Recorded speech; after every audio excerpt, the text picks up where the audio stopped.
guys, welcome back to my channel. My name is Favor and I'm a lifestyle content creator living in Manitoba, Canada. If this is your first time here, you're definitely welcome. Please subscribe so you can join our family, and if you're a returning subscriber, thank you for always coming when I post new videos. In this video, I'll be showing you how I make my potato casserole. Some people prefer to call it hash brown casserole, and either way is fine. First things first, I'm peeling my potatoes. Of course, like, you have to do that. I mean, if you don't mind the back of the potato, then you can use it like that, but I wanted to peel mine for this recipe. If you feel like you don't have time to peel the potatoes and actually cut it yourself, then definitely go to the store. A lot of stores have the hash browns that are already cut, so you can use that for the recipe. And honestly, I feel like it will save you time peeling the potato and also trying to dice it. So yeah, whatever works for you. I feel like this recipe is very easy, and the main thing for me was really peeling the potatoes and having to dice it. And once you're done doing that, everything just goes pretty fast. It was one of those days where I didn't want to eat like the basic rice or pasta that we're used to eating. Like, I wanted something different. I mean,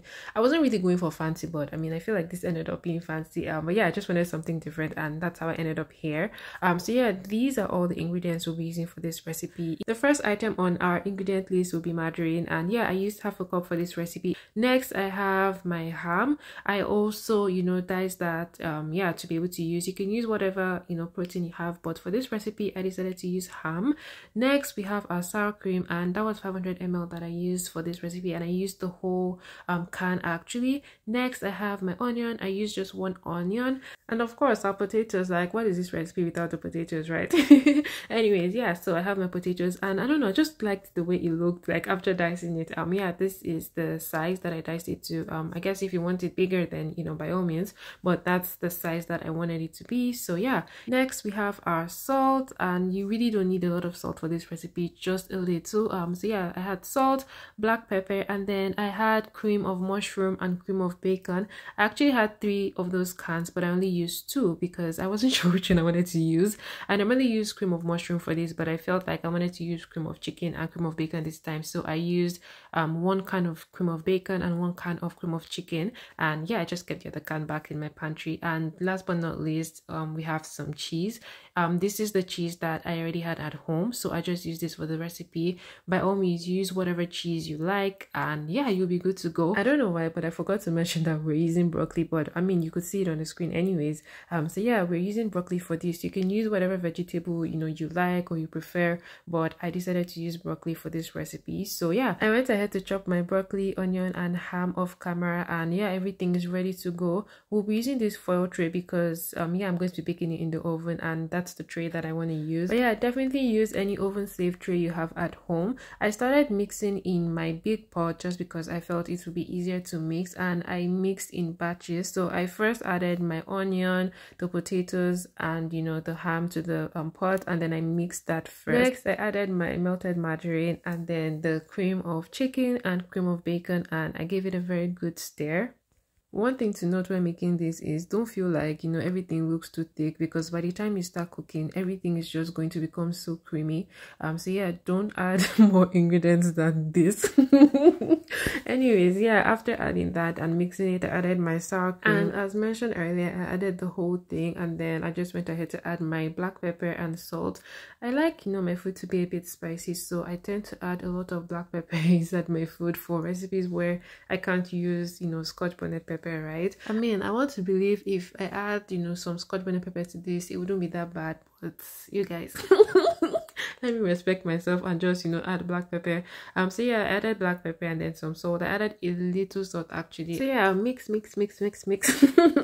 yeah, I can see like it's getting thick, and that's why I prefer to add things in bits. So yeah, I gave everything a very good stir, then added my cheese and then my broccoli. Honestly, if you feel like you just want to pour everything together and then mix, like, I feel that would work as well, but I prefer to do mine this way. Do it however it works for you, and however it's easier for you.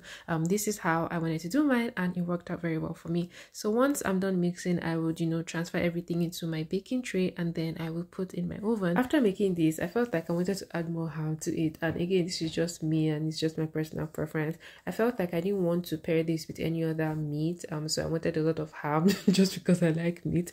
But yeah, don't mind me, this is just my personal preference, and yeah, it was just a thought.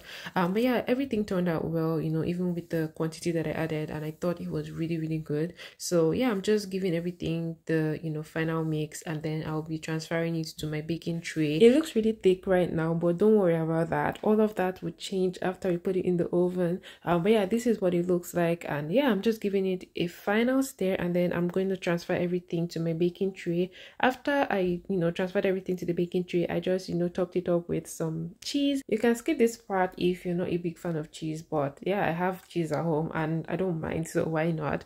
After doing that, I just covered it with foil, and then it was ready to go in the oven. I cooked this for about 1 hour 30 minutes. But yeah, you can definitely, you know, just monitor it and see, you know, based on, you know, the temperature in your oven, and you know, also based on the quantity you're making, right? If you're not making as much, you might not need to cook it that long. Again, it really depends on you, also depends on, you know, how much you're making, right? So yeah, just, you know, monitor it, check it, you know, from time to time, and you know, once it's done, you would know. So this had cooked for some time, and you know, I'm just checking it to see what the progress is so far, and it looked so creamy. I decided to give it a very good stir again before I put it back into the oven. But yeah, can you see how creamy it looks? Remember, it looked so thick before. Yeah, all of that has changed right now. I told you that it was going to change after you put it in the oven, right? So yeah, this is what it looks like. If you don't like yours, you know, very creamy, then you might want to leave it in the oven for, you know, a longer period of time, and probably without the foil so it can dry out. So yeah, I'm done mixing, and I'm just gonna cover it back and put it in the oven to continue cooking. And yeah,